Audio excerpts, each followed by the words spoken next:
Hello and welcome everyone to our 6-week Skillful Living program. My name is Venerable Tarpa, and I am thrilled to be here. I wanted to welcome everybody to the SBT community. I see a few new faces. SBT, the Secular Buddhist Tradition, is an international community dedicated to the study and practice of secular Buddhism and the timeless wisdom of the Buddha. You can learn more about us from our website at sbtonline.org. Today is a special day. It begins our first week of our Skillful Living program.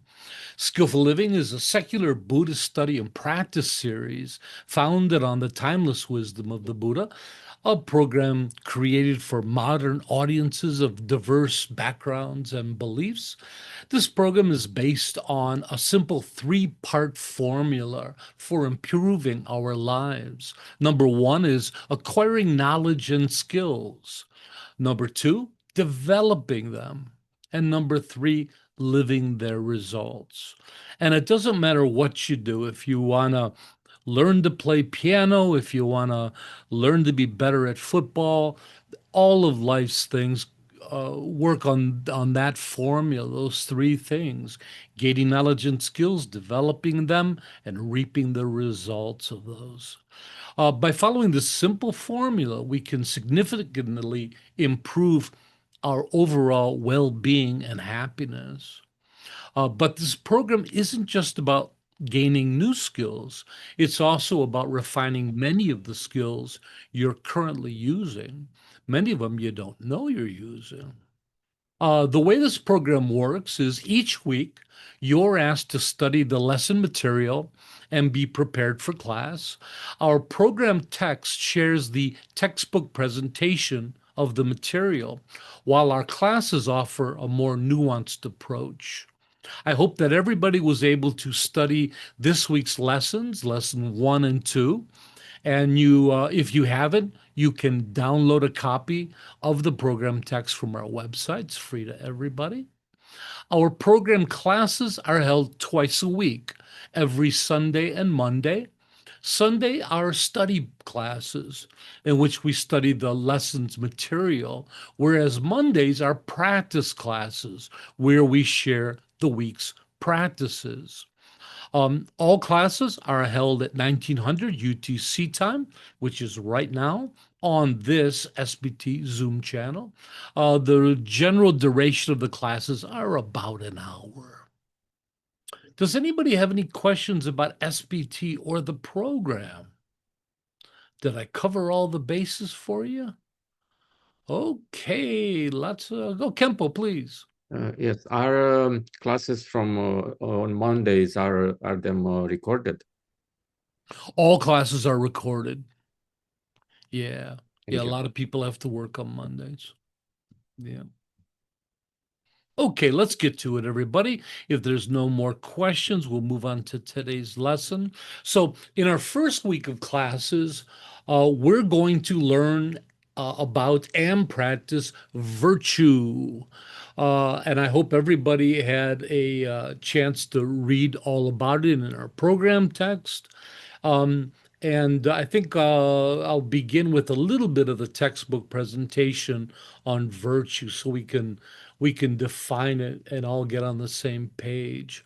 Um, it's important to keep in mind that all of the Buddhist teachings, practices, you name it, they're all first and foremost grounded in virtue, formerly known as virtuous ethics. So Buddhist ethics are unique in that they're not derived from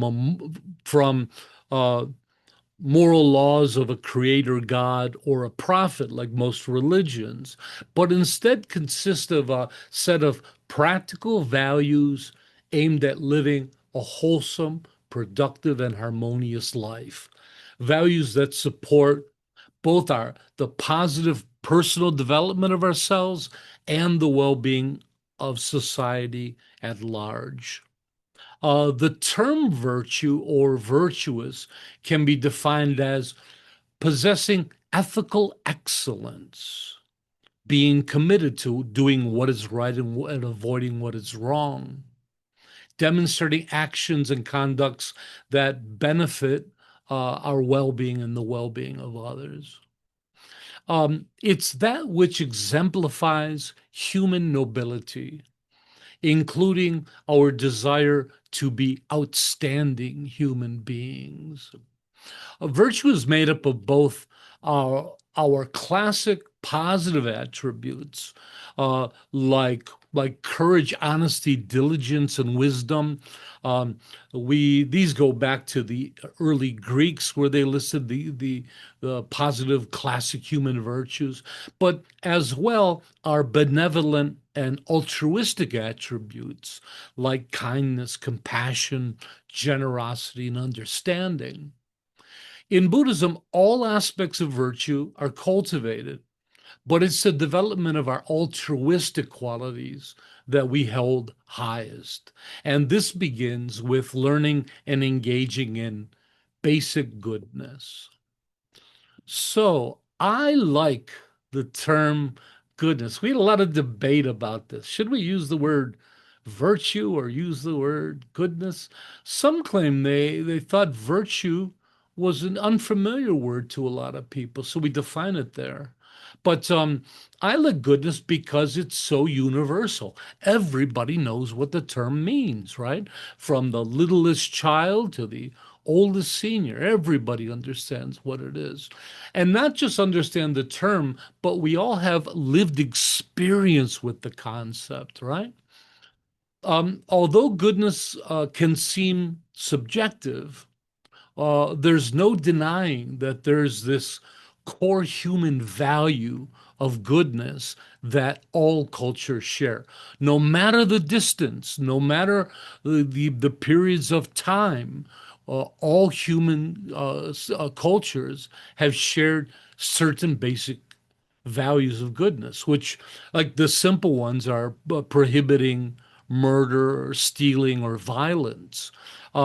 Yet we also, at every chance, continuously find ways to justify each such behavior. You know, if we have a good reason, then it's okay to go to war and kill other human beings. Um, the benefits of goodness are many, but they've also been debated throughout time.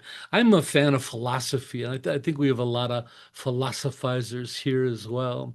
And there's always been a debate on whether it's better to be an optimist or a pessimist, right? An optimist focused on what is good, and one of my favorite quotes was that the world needs both the optimist and the pessimist.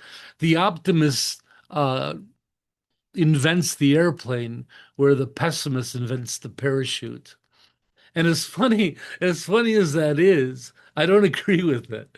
Uh, there's always been a debate whether we should be optimistic and hopeful about things to come, or we should be prepared for the dire challenges that are awaiting all of us.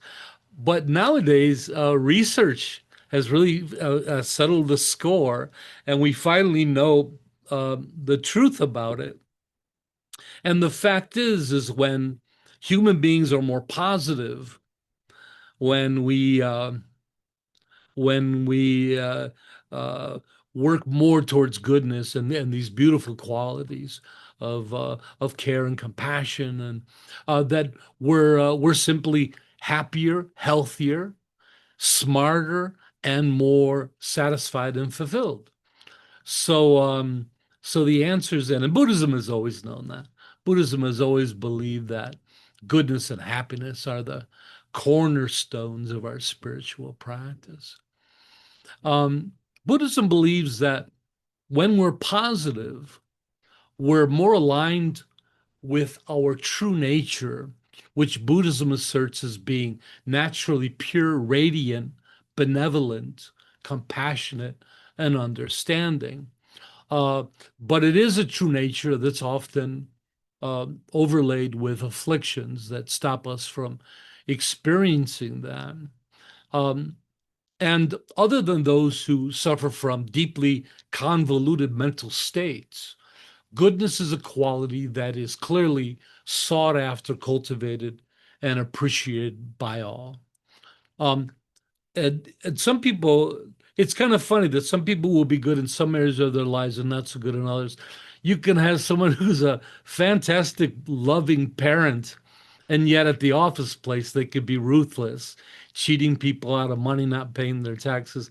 So it's by far not an easy topic to have clarity about. Within this program, we're going to be utilizing and teaching you something called philosophical bracketing. So, philosophical bracketing is when we take a term or concept and we set it aside in order to examine it with with a fresh, unbiased perspective, right? Allowing us to see beyond our preconceived assumptions. Um, so most of the time, especially a topic like goodness, we've been hearing that word our whole lives, and we become a bit numb to them, right? And and we kind of lose the true meaning or importance of those.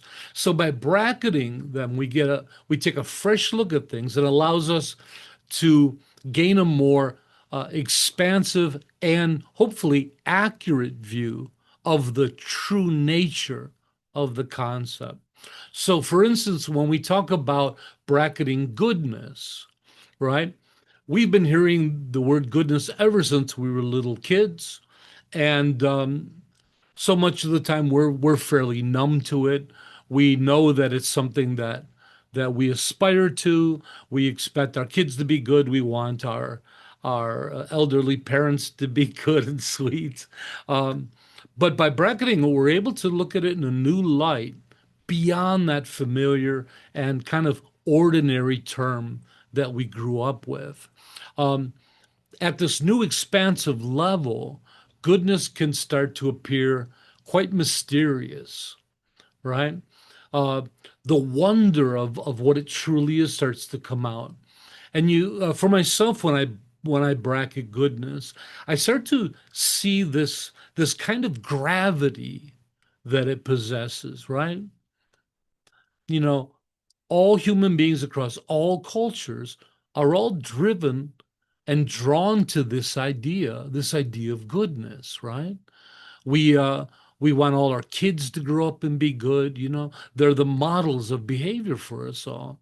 And if so it's this gravity that draws us and guides us to what is true and what is right, right? Goodness is also a term that we use for excellence. What's deemed good or bad, an excellent artist or a bad or poor artist. Through bracketing, the true profundity of goodness begins to emerge. And we begin to realize that all our human hopes, fears, our intentions, our actions arise from and are driven by this concept of goodness.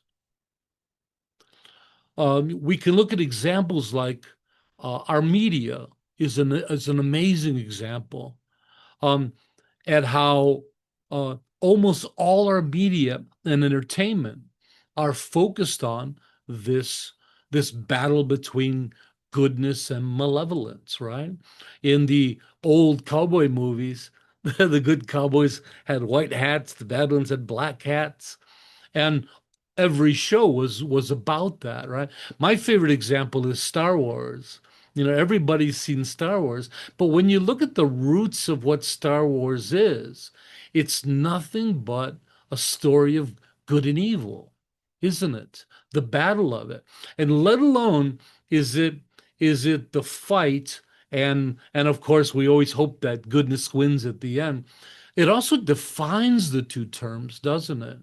When we have the dark Sith Lord, who they actually define malevolence through him, don't they? The qualities that he represents, the fear that's in malevolence, the control, right? And then you have the good guys, the Jedi warriors, and they define goodness. They define that loyalty, that selflessness. So, but what's fascinating, if you reflect on it, almost all of our movies are about the story of good and evil, teaching both. Our books, our movies, TV programs, plays, music. And so you start to realize how this idea of goodness just permeates our culture. It's so much um, more abundant than we even think about. All right, everything about is about heroes and villains. Um, you can also look at our education system and how we educate children and all of our members of society into goodness. You realize that goodness is the first thing you learn when you're a child. They're the very, very first lessons, aren't they? To not hit mother, to behave well. We learn how to share. We learn, and of course, as parents, we expect our children to behave much better than we normally do. But nevertheless, almost our entire education growing up is basically goodness. We learn other things. We learn math and English and languages and all those and sciences, but underneath it all, there's a training in goodness to make all of our members of society into good society members, right? There's a goodness that underlies everything society does that we're trying to teach people. And we punish people when they're not good, right? Okay. So, oh, and then as far as we talk about in the text, the daunting question that came up in philosophy class for me was, why is it good to be good? And that was such a boring topic. And I always thought they missed the point. They went round and round. And in the text, I talk about the simple answer is that no one wants its opposite, right? Who wants malevolence, hatred, cruelty, or malice in their lives? And what healthy minded person would want to be known for those qualities as well? But to fully understand goodness, we need to recognize the full spectrum of it. Um, and For goodness goes far beyond its sweet and innocent sounding surface, right? We see goodness, it sounds sweet, sounds a bit naive or childish, but goodness can also be deep, rich, mature, profound, powerful, and serious. I used to use the word ferocious, and people didn't care for that term, but you can see it in the faces of those that are struggling in the world, right? Those who struggle against injustice and inequality, and hopelessness, or violence, right? Goodness isn't passive, is it? It can be, but goodness can also be powerful, right? Can change the world. Think about some of the great, great leaders who have shaped the world, like Gandhi. Um, I believe when fully understood, goodness is perhaps the single greatest motivating force in human behavior, serving as a guiding point on the horizon where all sought after attainments merge. That's how I see it. I see goodness as a direction that appears to be um, an inherent aspect of our nature. In this light, the Buddhist path can be seen as nothing more than a path of goodness, culminating in awakening. So there's another aspect of goodness. So we have in all of our studies in this program, we have a conceptual understanding and we have direct understanding. And We'll talk about each according to the topics that we share. But goodness is a great example. So we have the conceptual of understanding. I just shared it with you, right? It's a teacher like me explaining to you what goodness is. But guess what? That's not a direct experience of goodness. A direct experience is that felt sensation of it, right? It's that felt sensation when you do something really kind and really make a difference in another person's life, that wonderful feeling, or seeing the expression of that person as they tear up and thanking you for benefiting their lives, right? That the look of a child's face eating an ice cream cone with a big smile on their face, that pure goodness, right? or or maybe your mother or grandmother uh, baking a dinner for everybody, putting so much love into it, right? We don't have to talk about goodness, we all know what it is. One of the most extraordinary experiences that I had of a direct experience of goodness is the first time I met His Holiness the Dalai Lama. And so this was during my ordination in Dharamsala, India, some 17 years ago. A small group of us, about 30 people, we all ordained with His Holiness in His Holiness's private temple way back in his compound. And so we're all kneeling on the floor in position. We're waiting for His Holiness to come in. We had done a big long retreat to prepare us for it and know how to present ourselves properly. And so we're all kneeling, and the back doors of the stage open, and the Dalai Lama walks out with his entourage. And I had the strangest experience.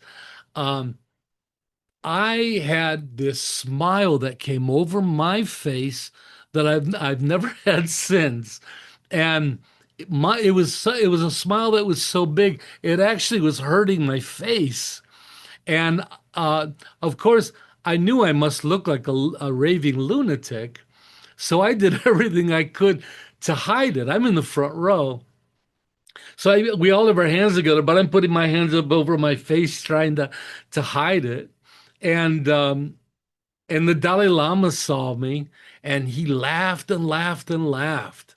And I often explain it as an allergic reaction. And but it was extraordinary, and I couldn't stop it. It felt just like uh, a joy that I couldn't stop, right? That came through to me. And and then every time I had met the Dalai Lama since, exactly the same thing happens. I'm getting it right now. I just smile ear to ear. So when people meet His Holiness, everyone seems to talk about this quality that seems to emanate from him. And most people are try to find words for it. And some say, that it's pure love or peace or but everybody seems to talk about it. I experienced it myself. That's what gave me that giant smile. But I express it as pure goodness. That's what it felt like to me, that he literally radiated goodness. And you could tangibly feel it. And so goodness isn't something we have to debate and philosophize about. We all know what it is. Let's stop kidding ourselves. And we all know the opposite. We don't like when somebody bullies us or pushes us down. We don't like mean people. We don't like, especially when people mistreat our loved ones, right? No matter how mean a person is, I guarantee you they want people to be kind to their children. When their children are at school, they want people to be good to them. They want them to have a good education, a good family. We use that word good all over the place, don't we? For that which is proper, that which is desired and wanted. Hey, what do you guys think about this Buddhist idea of goodness? Can you relate to it? Were you practicing a little bracketing while I was talking about it? Were you starting to get the idea of bracketing? It's a powerful tool, isn't it? Are you starting to kind of see behind the curtain? Are you seeing goodness as the extraordinary quality that it is? It's just not cool. I mean, the more you bracket it, the more you dig in, it just becomes the most extraordinary quality and completely mysterious. What is this force? We call it goodness, but if you take away the term, what is this force that we're all drawn by? We're like flies to the flame, aren't we? Or moths to the flame. Wangmo? Yes, I have a question for you because I was thinking about this when I was bracketing. Are people born with different levels of goodness, or is it all learned? You know, you think about some children, they're just sweet and wonderful from the time they're little, and then there's those other kids that are constantly in trouble, and you can just look at them and tell they're trouble. Do we inherit goodness, or is it something we develop? Again, in Buddhist research and Buddhist thought, we try not to see things binary.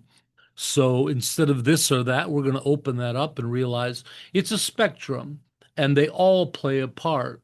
Buddhism asserts that we have a true nature, or more accurately, um, a potential, a true potential of goodness. Uh, and so we all have that root, but then at the same time, I mean, so much of issues like with malevolent people in psychology, you can trace it all back to past trauma when they're children, right? I used to teach meditation in prisons, and most of the people are in there for some kind of traumatic events in their past that changed their behavior. So it's a little bit of everything. Goodness is our nature, but it also needs to be cultivated and further learned. Uh, Depending on how we look at results, we could have a great upbringing, we could be great people, but we could have experiences that we don't know what to do with. Say it's rejection in dating. You're a nice person and everything, but you suffer for some real rejection, really deep. Boy, that could just change your outlook on life so much. So it's all of the above. And the question really is, where do our afflictions come from? And we're going to be talking about that later in the Skillful Living program. So yeah, it's complex. Oh, what a beautiful topic, huh? And when we when we bracket these terms in the Skillful Living program, you'll find that they all become magical, wondrous. You know, wow, I never thought of goodness like that before. I never realized the impact it had on my life. It's subconscious in so many ways for us, isn't it? It's always there underneath it all. We just become dull to it. We don't notice it anymore. Yeah. Hey, okay, let's move on. Uh, so we can't talk about goodness when in Buddhism without, of course, talking about karma. So karma is a concept that everybody's familiar with nowadays. It's in movies and everything. Uh, it's a concept or belief held in various religions. Within Buddhism, karma is defined as volition. Volition is defined as intentional choice. And Buddhism asserts that it's our intentional choices, either positive, negative, or indifferent, performed by body, speech, or mind, subsequently that produce karmic imprints or potentials upon the mind. We often liken these to karmic seeds that are planted in our mind, right? And these imprints then lead to future karmic results that correspond with the nature of those actions, with virtuous karmic imprints leading to positive results, happiness, and non virtuous karmic imprints leading to negative results or possibly suffering. So karma is seen, these karmic imprints are seen as kind of a residue left over from our feelings about the things we do, right? Our attitude and towards life itself. So in other words, as the old adage says, we simply reap what we sow. Buddhism believes in that very strongly. The concept of karma is contrary to notions of determinism, destiny, or luck. Instead, uh, karmic imprints should be understood as probable potentialities. Potentialities, the probable potential for future results, right? So, so we're saying that karma, things aren't set in stone, where these are probabilities that we're creating for future results. Karma can be seen as the engine or momentum that drives our lives, while also being the force that determines the quality, character, and flavor of our lives. So that's kind of the textbook presentation of karma. I think it's a little bit more in depth in the text. How about I share a couple examples to make it easy?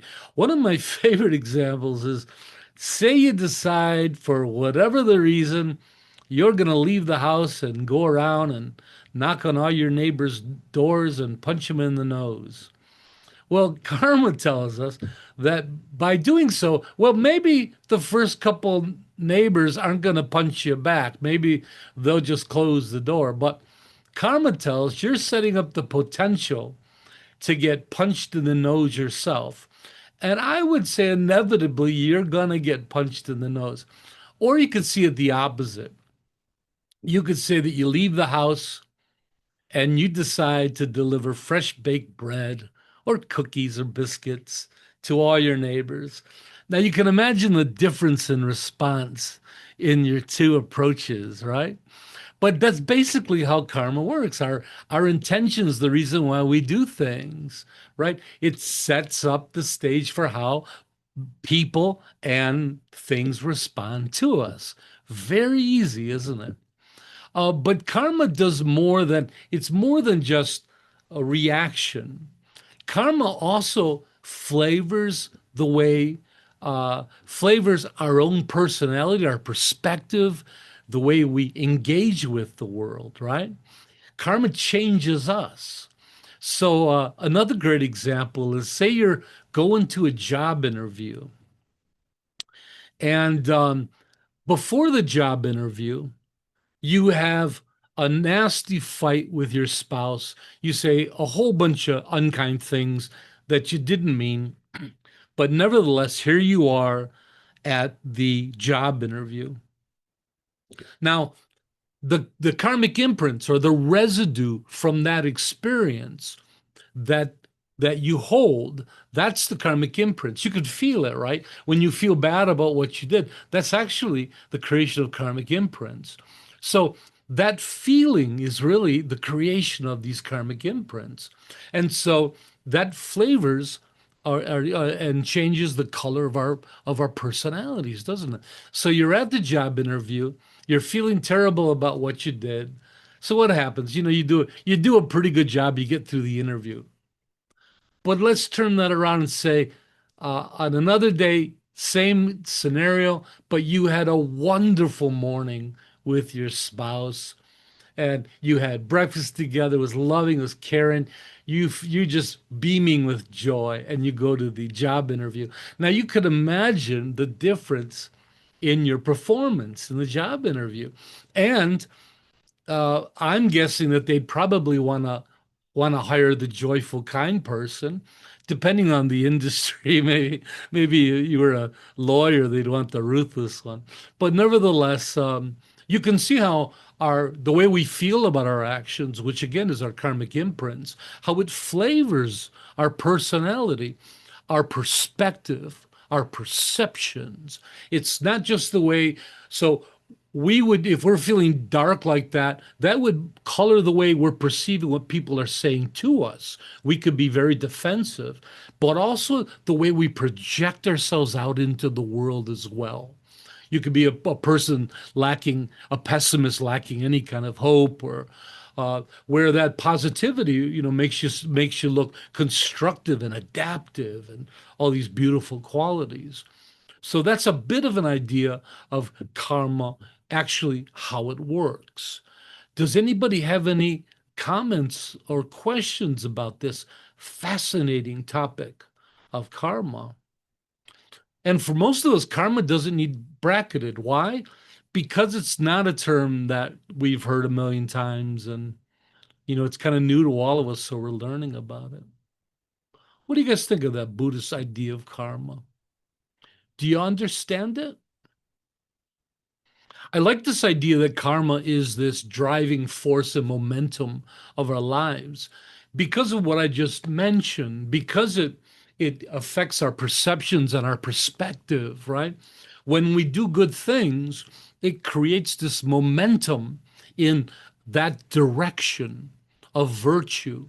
And when we do things we're not quite proud of, that we don't feel really good about, it creates a momentum towards those things. And what happens is when we do good things, doing more good things is easier. The Buddha was very clear about this, right? And when we do malevolent things that we're not proud of, those actions are easier to do the next time they come up. Miss Amala? I when first learning about karma was so relieved that because you hear if you're in an accident and somebody gets hurt, you have bad karma, but it's not that at all. It's intent that is so important, and it's not these It's the bad actions. intention. It's not an accident that makes terrible things happen.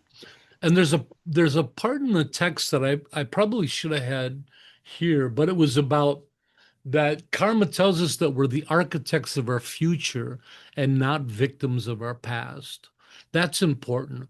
Karma, so properly said, when we talk about working with our karma, it's about working with the choices, the intentional, they'll usually see ethical, intentional choices that you're experiencing right now, that you're committing right now, that'll change your future instead of waiting for bad decisions you made from creeping up and punishing us. David? Yeah, how much of your life is determined by karma and how much of it is determined by, I don't know, luck or circumstances or whatever? I mean, is it 10% that's determined by karma, or is it 80%, or just roughly? I mean, is it a lot Sure. or is it a little? So, of course, that depends on your view and your ideology. Buddhism doesn't believe in luck, determination, coincidence. The Buddha claimed that everything is related to karma, what they call dependent origination, cause and effect.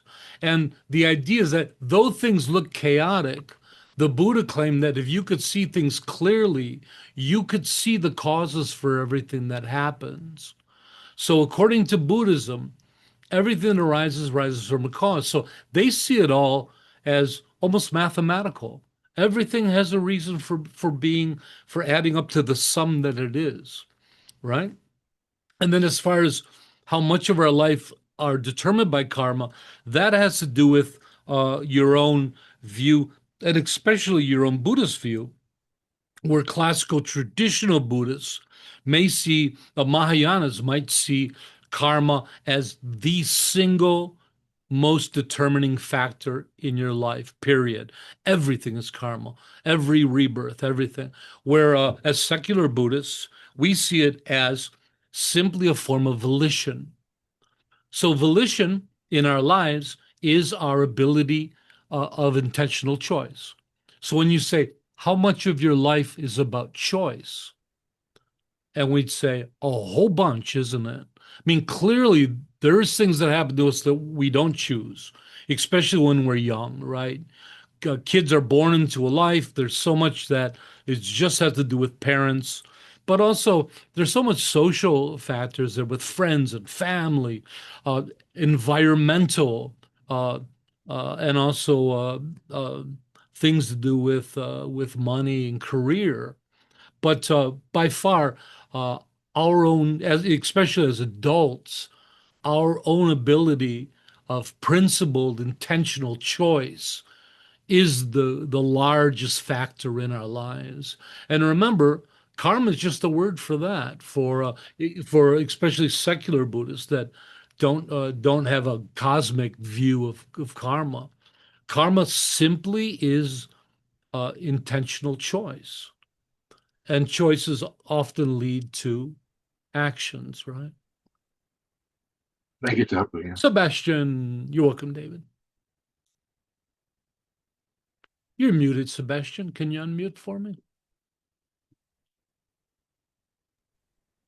No, I was just gonna add that in my case, the way that I have received my own karma made me realize that I'm not the victim of a few circumstances, and that has put me in a very, in a whole different perspective. No, just because I know from the past that I have accumulated or I've done, not terrible deeds like killing or stealing a car or but I have hurt women in the past by cheating or just by being young and an imbecile. And when I or I and then when things like that happen to me now, I take it as my my much needed lesson, as opposed to me feeling like a victim. In that karma, my own karma has been Exactly. a great teacher for me. And the way that your feelings about it changes the potency of the karma. So there's a story I tell that you say a person is young and they steal a candy bar from the store, and they feel guilty about it their whole lives that they did such a thing, right? But they also had never done it ever again. It was just an experience they had when they were young, and they have always felt bad about it. And then one day it occurs to them that, hey, that was something that I did, but that's something that all children or many children do. And since I hadn't done it since, maybe it was something that I had to learn. And I learned about it. I felt bad about it. And I haven't done it since. So now the person sees it as, like you said, a lesson that they had. Now you can imagine the karmic weight being reduced because of the way they think about it, right? Karma is related to how we feel about those. So it's not like back then you got this karma that had a weight and it's there and it's immobile. That's not how karma works. As your mind changes and you gain accountability for it, you look at it differently, that karma changes as well. Dharma? Yeah, I wanted to ask about I know that intentional things that we lead to certain actions that we take lead to certain outcomes. But what when it happens unintentionally, like when we unintentionally do something that also leads to certain outcomes that shapes our life, how is that related to karma, if it is at all?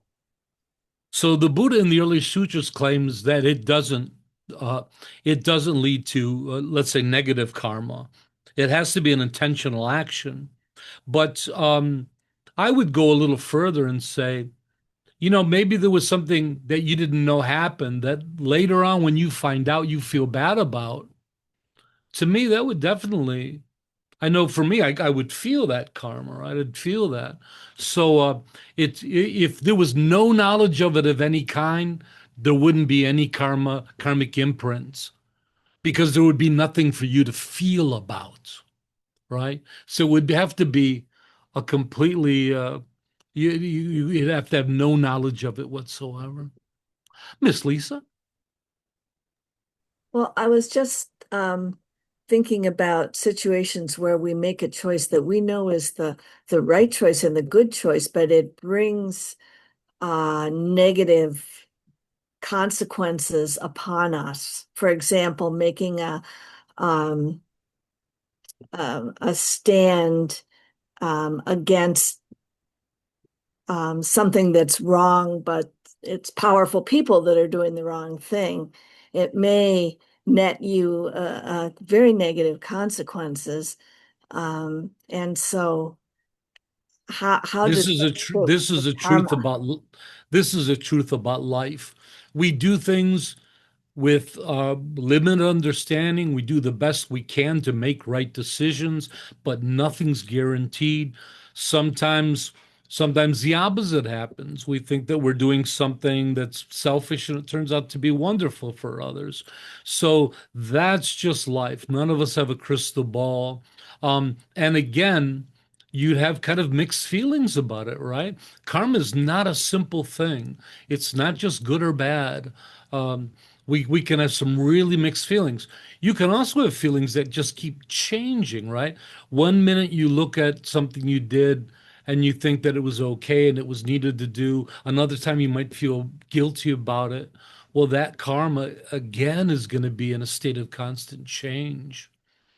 So what we do is we try to use wisdom the best we can to make skillful decisions that have a better ability to benefit others, have a better uh, potential to get those results that we wish.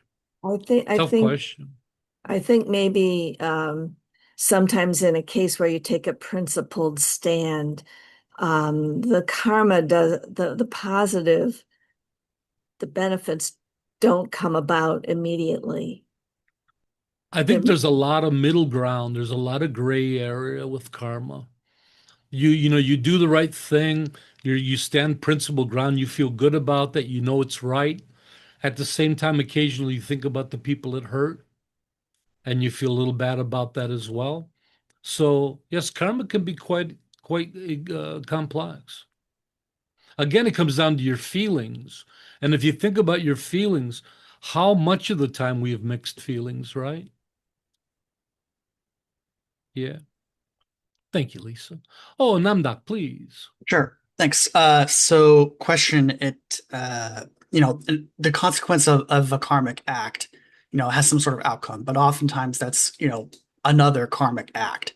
And so the question is about like a chain reaction of karma in the sense of that there a karmic imprint for, a karmic action that came about because of you indirectly. Maybe you aren't necessarily aware of it, but you might be able to make assumptions about it.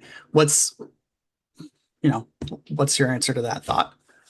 Karma is a cycle. Everything is based on what came before. The imprints that are resulting now, like they talk about karma being like a seed that is imprinted in the mind. And when conditions are ripe, or when conditions come about, the seed ripens and you get the effect, which could be a thought, a desire, an action. But it's all a cycle. So whatever karma you're experiencing right now, it's shaping your mind, it's shaping your perception, but especially your perspective. And then what happens is the next choices you make are based upon that. They're flavored by that, right? So you could see where we talk about this being the drive, the engine of our lives, the momentum of our lives. Karma is what gives us forward motion in living out our lives, the decisions we make for the directions we go, and they're all based upon the prior ones. Now we're not slaves to it; we can change it, but we do have free will. Buddhism is based on the assumption that we have free will. Joe, please. Hi, Tarpa. Thanks. So my question, I guess, then, related to karma is based around atonement. So, you get a little bit older, like I am, and you realize, some of the things that you've done in the past, were not optimal. Maybe I stepped on some people's toes. Maybe I hurt some people in some way or another. But I have since, um, tried to live differently and tried through the way that I live my life now, correct those actions, not necessarily correct those actions, but apologize and move ahead and try to live life in a better way.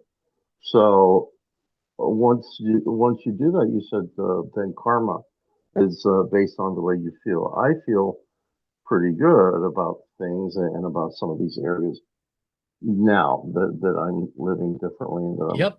not doing things like that anymore. But then what if somebody brings something up that you may have done, even though now I'm okay with it. Maybe I haven't seen that person for a while, and I've And already apologized to that person. But then they've apologized, they've accepted the apology, but they haven't forgotten, then right? it So brings then it back.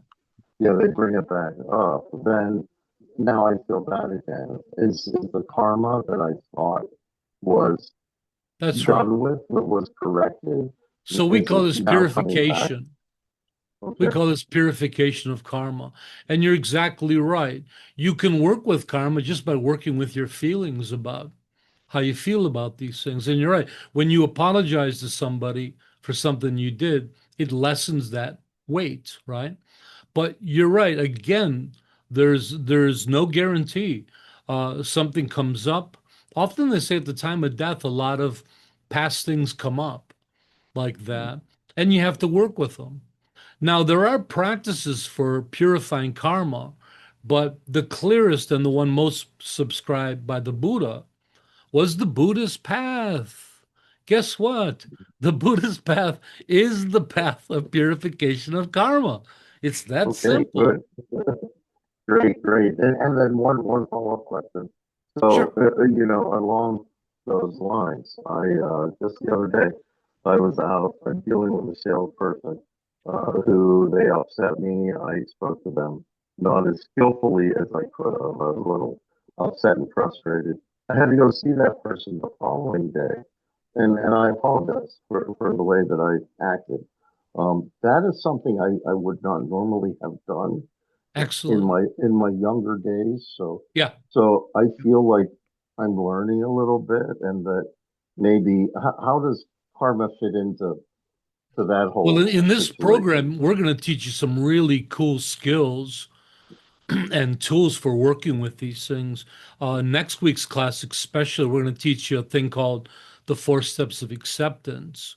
But again, karma is just that underwriting experience and feeling of life itself, right? And at this point, you could see the depths of it, right? It really Hmm. is this momentum of our lives. And so but it is always connected with our feelings of the way of our experiences. So if you can rationalize things, anything you can do to lessen that guilt, right? That's what we're really talking about here. Anything like that definitely would benefit us, right? I also believe, and Buddhism teaches that it's more effective to work on our positive qualities to foster them rather than trying to deal with our negative qualities. By focusing on the positive, we naturally put less energy into the negative. Karma's the same way. Instead of worried about what you did, worry or work on your present state of becoming a more loving, kind, beautiful person. And those negativities just fall away. Good Great, thank job, you, Joe. It sounds like you're making great progress. Brian. Hey, cool. And then, of course, we have this idea of conscience, right? That we didn't talk about. It's in the text, and it appears that we have an innate compass, a moral compass, right? Called conscience. And what is it that makes us feel so bad about the things we do? Which is, of course, is what brings about the karma. Or and what is it that our conscious draws us to the good, wanting to do good things and be a good person? Okay. Oh, I got one last thing to share with everybody. I almost forgot about. So, in the second part, towards the end of the text for lesson 1, we have a list of aspects of goodness according to Buddhism, right? And it has like nonviolence, equality, altruism, wisdom. I list them there. I usually don't go through them for the teaching. Um, If anybody has any questions about those, I'm more than happy to hear. And while you're thinking about that, I'm going to put this up. So according to Buddhism, the Buddha laid out a clear distinction of what is to be cultivated and what is to be abandoned. And he phrased it as the 10 virtuous acts and the 10 non-virtuous acts. These are really cool because they're opposites, and it gives so much clarity when you put things in opposites because you can see how they work, right? So they're categorized by body, speech, and mind. Let's run through them quickly. To respect, protect, and nurture life. To respect others' property, meaning no stealing. We have it over here. Avoiding sexual misconduct. This is a brilliant precept or a point. And what it means is not engaging in sexual harm of any kind, either mental, physical, or emotional. And I contemplated this aspect a lot, this precept, and I always thought it was a little vague, and I realized that it is absolutely perfect. Like all kinds of sexual misconduct fit into this. If you are cheating on your spouse, that's mental and emotional abuse, because physical abuse we all know about. But it all fits into that. And so what we're talking about here is cultivating wholesome sexuality.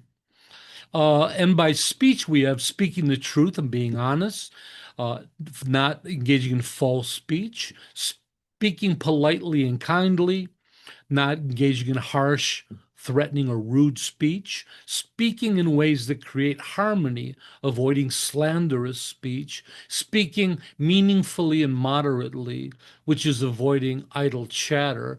I often like to share here that uh, this is a little misunderstood. So, first of all, speaking moderately, different people have different styles of speech. I've known great lamas who were just chatterbugs, and I've known some that were silent.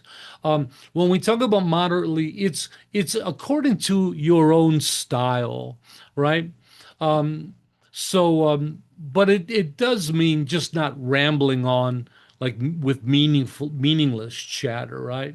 But if you're a person that likes to chat with others and it's a wholesome kind of a thing, there's nothing wrong with that. Speaking meaningfully goes along with this. Now, some people might find that common chit chat wouldn't be meaningful, but actually, if you look a little deeper, it really can be. Imagine you're talking to your grandmother, and she wants to talk about her TV shows and the people around her and her friends, and it all seems very meaningless. But if you look deeper, it isn't. It's very meaningful. It's very meaningful to her, and in a lot of ways, we share with others as a way of sharing emotion and connecting with others, showing affection, being closer. And even like to see a stranger and talk about the weather, it's meaningful because it's not really about the weather. It's a simple way to connect with a stranger who you'd be uncomfortable talking to. So both of these you have to be quite careful about. Uh, and the mental acts, cultivating contentment and not attachment, which is to abandon covetousness and envy. Cultivating goodwill. We've been talking all about that today, and it's opposite to set aside ill will. And lastly, cultivating right view and abandoning wrong views. Right view is having the proper understanding, perspective, orientation of yourself and the world, right? It's to not be caught up in ignorance, defilement, things like that. Okay, I'm going to make this slide available for everybody. I'm running a little late here. So at the end of the class, I make all the slides available along with the teaching. So with that said, I'd like to get to the conclusion. Um, So today we learned all about the Buddhist teachings and practices based on the foundation of virtue and goodness, and that Buddhist virtue and ethics are unique in their emphasis, not merely based on our actions, but more importantly on our intentions behind our actions. We asserted goodness as a guiding point on the horizon where all sought after attainments merge, and that in this light, the Buddhist path can be seen as nothing more than a path of goodness, culminating in awakening. We also talked about karma, that in Buddhism, karma is defined as volition, intentional choice, asserting that our intentional choices subsequently produce karmic imprints or seeds upon the mind, imprints that then lead to future karmic results that correspond with the nature of those actions. In other words, we reap what we sow. And lastly, we shared the 10 virtuous and non-virtuous actions. Often they'll refer to them as the 10 skillful and unskillful actions that exemplify skillful productive behavior, which are to be contemplated throughout the day. So in tomorrow's class, we're going to be focusing on practicing virtue and goodness, and we're going to be sharing this week's practices. And with that said, always remember that I'm a click away for help and support. And please take advantage of our WhatsApp group. We have a special Skillful Living chat, and share any of your questions, insights, or experiences that you may have. And with that said, let's end today's class with our altruistic affirmation. May all be healthy, may all be prosperous, may all be well, may all be present, free of past regret and future worry. May all abide in constant appreciation, which is the source of great joy and contentment. May all realize their true nature and the true nature of reality, which is awakening. Thank you, friends, for coming. I had so much fun. Remember that our SBT community was created for one purpose and one purpose alone: to support you, the practitioner. So we'll see everybody tomorrow for our practice class at 1900 UTC. If you can't make it, it'll be recorded. And then we're going to practice throughout the week together. All of our daily meditations that we do are all going to be on this practice. So the whole summer is a Skillful Living summer, and it's a great practice. You're going to enjoy it. Bye-bye, friends.